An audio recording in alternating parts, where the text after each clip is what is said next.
Inside this video right here, I'm going to go over exactly, step by step, how to pass paramedic school on easy mode. Let's dive into it.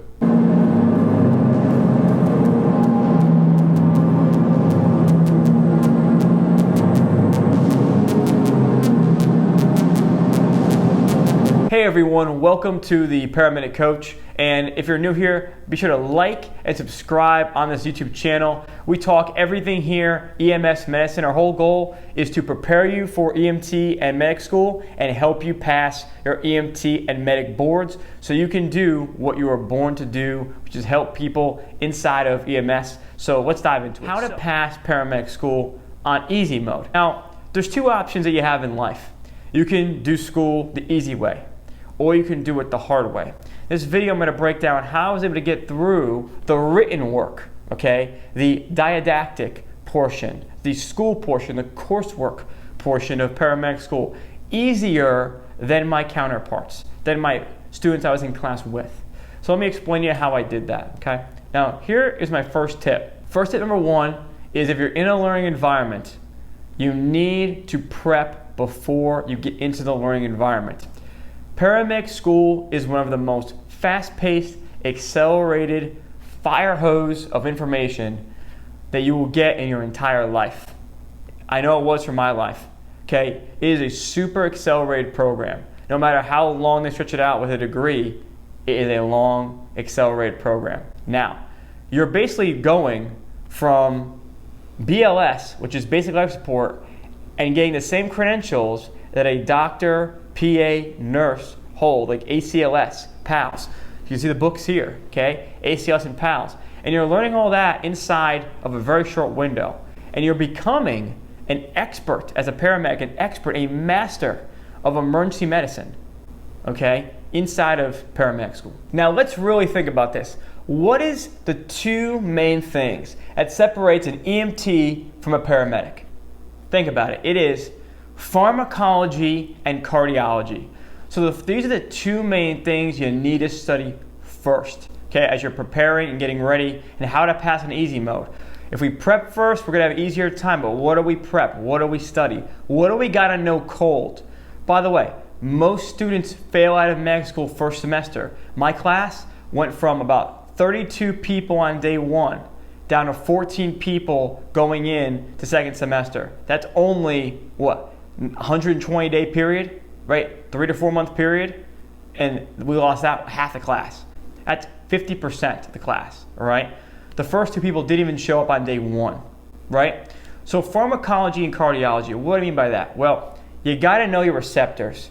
So if you have no idea what alpha 1, beta 1, beta 2 receptors are, you gotta learn your receptors, what they are. What meds interact with alpha and beta receptors? Why? A lot of the emergency medicine drugs that we carry as medics have to do with the alpha 1, beta 1, and beta 2 receptors. I'll give you a quick tip. Alpha 1 increases your blood pressure. Vasoconstricts, so I'm going to increase your blood pressure when it's activated. Beta 1, we have one heart, okay?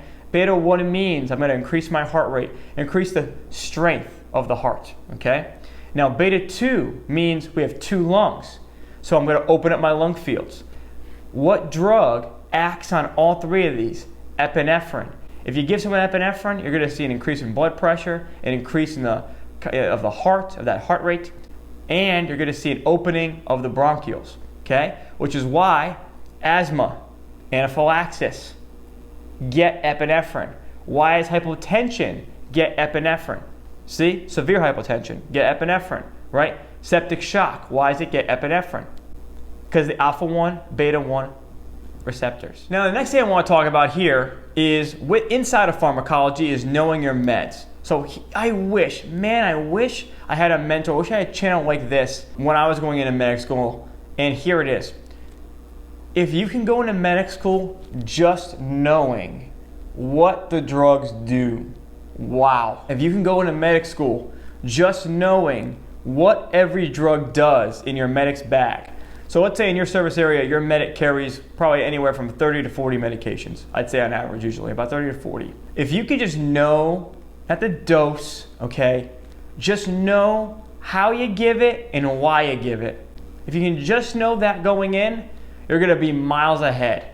If you want to study the doses and everything beforehand, you're going to be a rock star. I'm not saying don't do it, but I'm saying at the bare minimum, I would highly recommend you at least know what it does. So for example, you should know that glucagon is given to patients as an intramuscular injection because they have low blood glucose levels. Okay?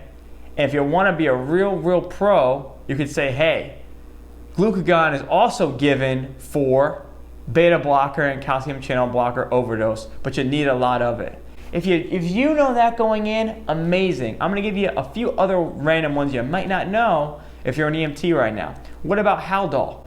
What do we give Haldol for? Well, just know it's an antipsychotic. So if someone is a danger to themselves or a danger to the population on the scene, bystanders yourself, and that patient's in a mental health crisis where they cannot control themselves or their surroundings, okay, of harming people, violence, we would give them a shot of, again, an intramuscular shot of Haldol. Don't worry about the dose right now. But you know that, you're ahead of the game. Epinephrine. Why do we give epinephrine? We talked about it. Asthma, anaphylaxis, hypotension. You're already ahead of the game. Also, hands-on skills for a medic. That's intubation and IV. So if you have access to maybe a volunteer hub, or you have access to a medic that you're partners with on shift, I just want you to understand how to put a tourniquet on somebody, how to look for the vein. Now, I have a video on all of this on my YouTube channel, okay? The next thing that we're gonna go over is intubation, okay? Just understanding, or just have your medic show them the tools. Well, here's the blades, here's the tube, here are the steps. Again, I just want you to go in with an awareness of it. The number one mistake you can make going into medic school is this: having no idea what's going on, having no awareness of ALS, having no awareness. If you have an awareness, when you go to school and your instructor starts to teach you, you'll get it cold. The reason people fail paramedic school is it goes too fast. It's an accelerated program, they don't prep for it, and they have no awareness of ALS going in. And when they have no awareness going in, or they think just because they have experience, they're gonna pass. I've seen that as well. They don't pass because they don't prep. You don't prep, the odds of you failing goes up. The odds of you having a harder time goes up. If you're watching this video right now, you need to prep for medic school.